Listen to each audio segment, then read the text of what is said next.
Hey guys, again, it's your boy M.K.S here, back with another video. I did plan to do it last night. I did plan to do part 3 and 4 last night, but parts 3 and 4 rather, but didn't quite get around to it. So ideally I would have done at least one of them, but it's taken longer than planned. But anyway, I hope you enjoy it. And here goes. These are ideas, pointers, thoughts, or whatever you call them, number 21 to 30, or basically events, summits, conferences, and whatnot.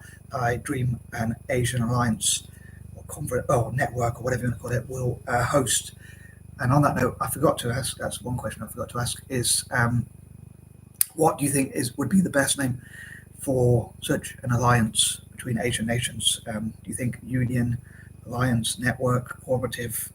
I think cooperative sounds good, but or whatever other name do you think would sound good? Anyway, here it goes. So number 21, I would love for Asia to host, and mainly in Central Asia, again, as I mentioned in part 1 and 2, events to celebrate and learn about Asia's history. So different Asian nations could be invited to learn about such, and they could have like a museum of Asian history, like things that they've invented, made, created, worked on, and things like projects that they've done really, and like businesses and all sorts of different things about Asian history from all possible Asian nations and individuals, like inventors, entrepreneurs and whatnot, and also inviting people from the diaspora and seeing how the diaspora, however you pronounce diaspora, or whatever, however you pronounce it, what they can contribute to Asia, and also what they can learn about Asia and their history.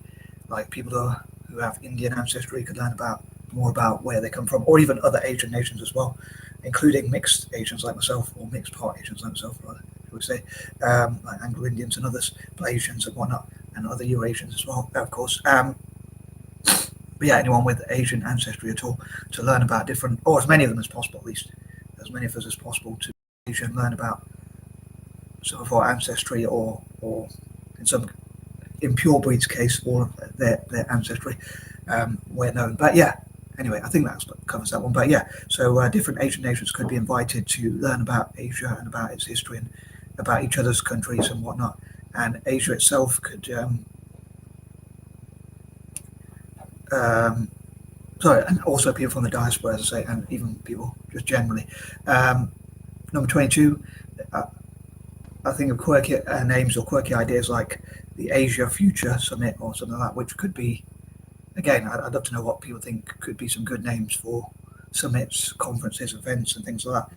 So they could be like the Asia Future Summit, which looks at what Asia could do in the future and that kind of thing. By the way, I was going to say this tea does not taste too good for me because I'm out of sugar, but I've been trying to use honey, but I thought it would taste okay, but it doesn't taste very good. But anyway, and due to my patterns, including rhymes, I like to have a cup of tea for part 3, although I normally have a cup of tea for each video I make. But anyway, sorry, I know I'll come up with some mad stuff, but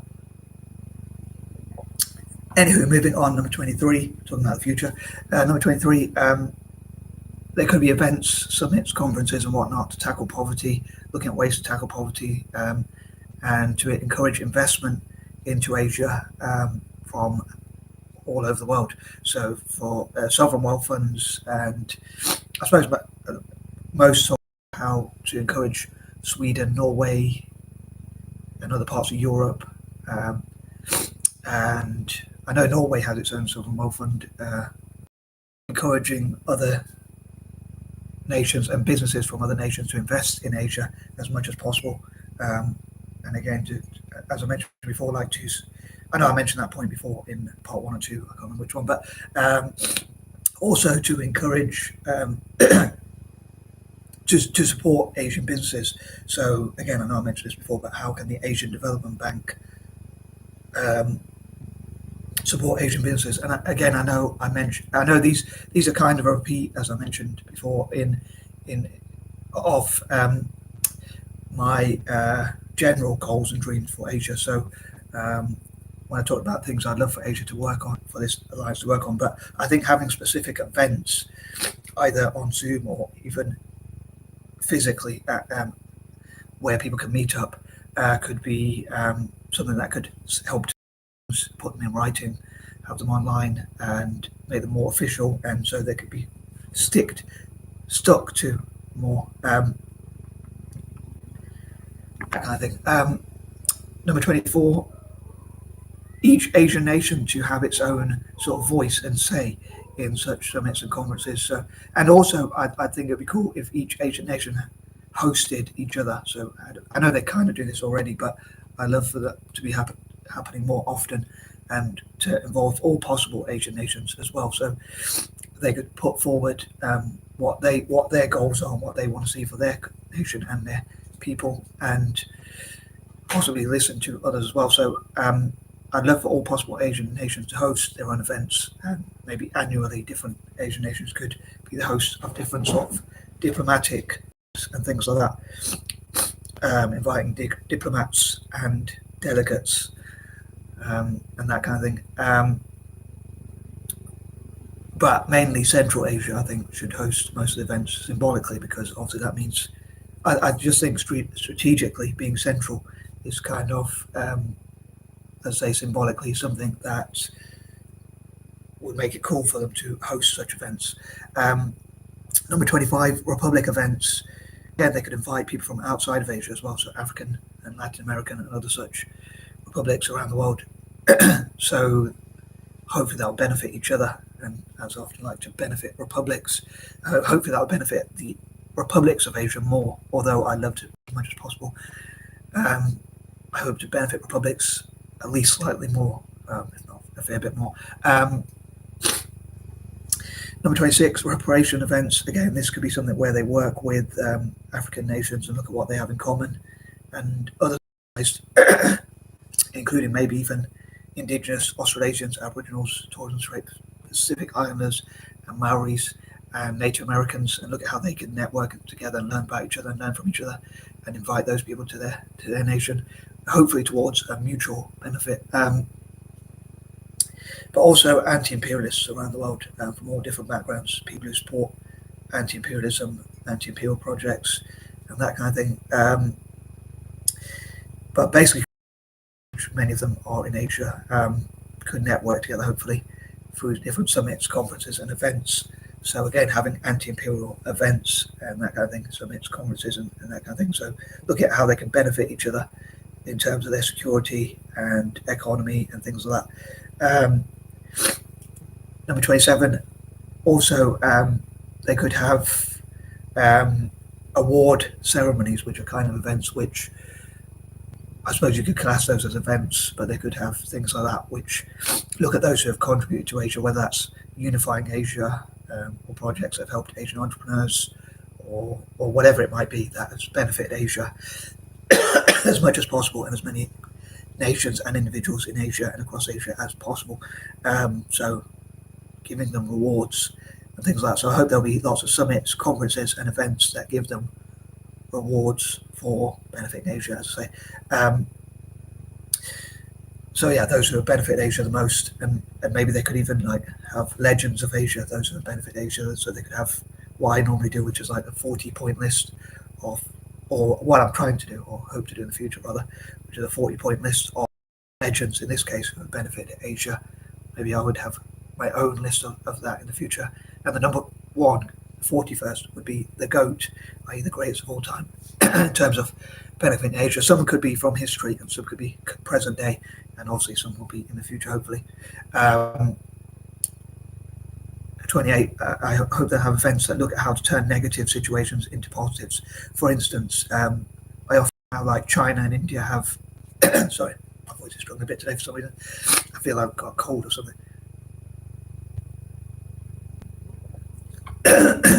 I hope they'll have events that I mentioned before how China and India have like a disputed territory where they fight over it a few times, or have a few times in the past. Sorry, one time to lose my voice there, or be losing my voice. But I dream that they'll turn that into a positive situation by using such places to network. So disputed territories could be where diplomats, delegates, and politicians generally, as well as businesses and people who run projects and whatnot, can meet up and discuss how to promote each other's businesses. So China could look at what they could learn from India and vice versa, and how they could network together, again, learn from each other, that could be part of networking, and also how they can help each other to trade with the rest of the world, and obviously outside of Asia included. So I hope Asia can continue to export outside of Asia as much as possible and increase their exports and things like that. 29, I'd love to also have events where they can learn about neurodiversity, so dyslexia, ADHD, and things like that, and invite people with neurodiverse conditions, including like business people, many entrepreneurs with business people, entrepreneurs, whatever you call them, with dyslexia, ADHD, and related conditions, even autism. And I hope they'll learn about the strengths of autistic people as well, like, for instance, how they can be good at science, tech, and maths and things like that, especially tech and art and things like that. So I hope that will help Asians with autism, ADHD, dyslexia, and related conditions, neurodiversity, neurodivergent conditions, to have improved quality of life, because they can hopefully people will see they have strengths. I often mention how Asian nations are quite academic, so someone with dyslexia, if they're not good academically, obviously, which is generally the case, they can really struggle. But if people learn that they might be good at things like thinking outside the box and things like that, hopefully their rights will be improved as people see they have a lot of strengths. And I'd love for Made by Dyslexia, the Dyslexic Advantage, and others to host events, and hopefully Asian nations will invite them to go and do talks and teach people about dyslexia, and again, similar for autism, ADHD, and other related conditions. So hopefully they'll learn not only about the weaknesses, but also the strengths and what people with neurodivergent conditions such as ADHD, autism, and dyslexia can achieve. So I hope it will improve their rights in Asia. And also Eurasians, I dream, will visit each other's communities, including myself. I dream that as Eurasians will visit our fellow Eurasians in Malaysia, India, Indonesia, and Singapore especially, and the rest of Asia as well, like Korea, Japan, and again the rest of Asia.